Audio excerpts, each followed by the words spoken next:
the descent from the top of the grand staircase into the party? Yes, a lot. But this was good too. Less glamorous, and no one was bothering to take a picture of me. But I found myself wishing I had a camera. Mac and Poppy were in the hallway fighting over a wolf head. "It won't stay on like that," Poppy whisper-yelled. "It was choking me." Mac whisper-yelled back. "Is that what you want? Are you trying to kill me?"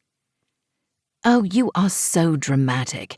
Just put on your costume like an adult." My giggling pulled the siblings apart. Mac, frowning, snatched the wolf head out of Poppy's hands. She gasped. I laughed again. "That's my project, mind you." Poppy smacked her brother in the arm. "I need it back.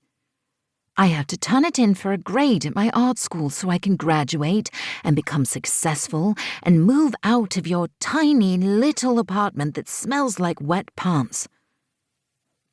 "You're welcome to move out at any time," Mac said. "Really, I'll help you pack." He smiled at me.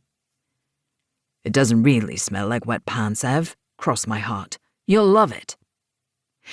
Mac was around my height, meaning tall, with the broad shoulders, muscled arms, and tanned skin of someone who had spent a lot of time hauling luggage outside until a few weeks ago. Now, he was both my assistant and steady beau, and he helped me plan and organize this Halloween-themed fundraiser for the mayor's re-election campaign. His thick brown hair was slicked back and out of his soft gray eyes. Stubble covered his strong, square jaw and made the pronounced dip of his upper lip even more noticeable. I wondered if the butterflies that filled my stomach at the sight of him would ever go away, or if I even wanted them to. He wore a blue sweater over a black collared shirt. His dark-washed jeans rolled at the ankles to show off his new shoes, perfectly polished. He set the wolf head carefully on the top of his head, leaving the part that clipped under his chin undone. We'd been planning for weeks for me to visit his apartment, but I still hadn't quite worked up the nerve. It was all the way in Yonkers, and really he could just as easily stay with me as I could with him. Except it wasn't the same thing at all, and I knew that, and I was working on it. I was. Poppy fixed the silver leaf brooch around my neck and straightened out the fabric of my red cloak.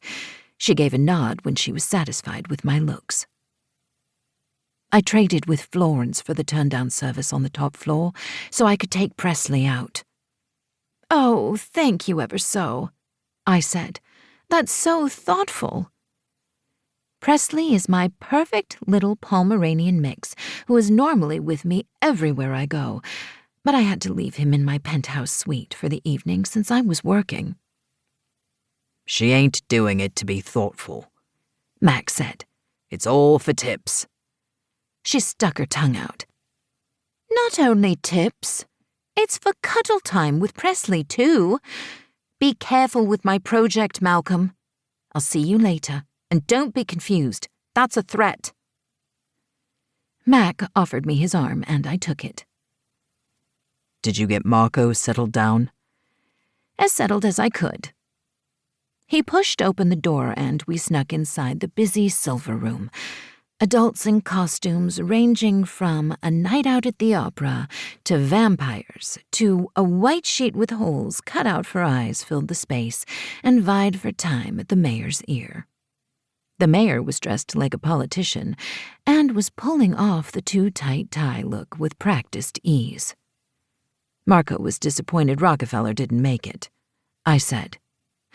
The tables were set with large but respectable floral arrangements. Silver, of course, this being the silver room, after all.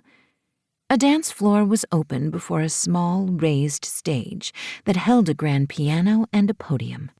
Everything was lit by the shimmering chandeliers running down the middle of the high-vaulted ceiling. I hopped up on my tiptoes, but with all the different outfits, it was impossible to tell for certain if he was here.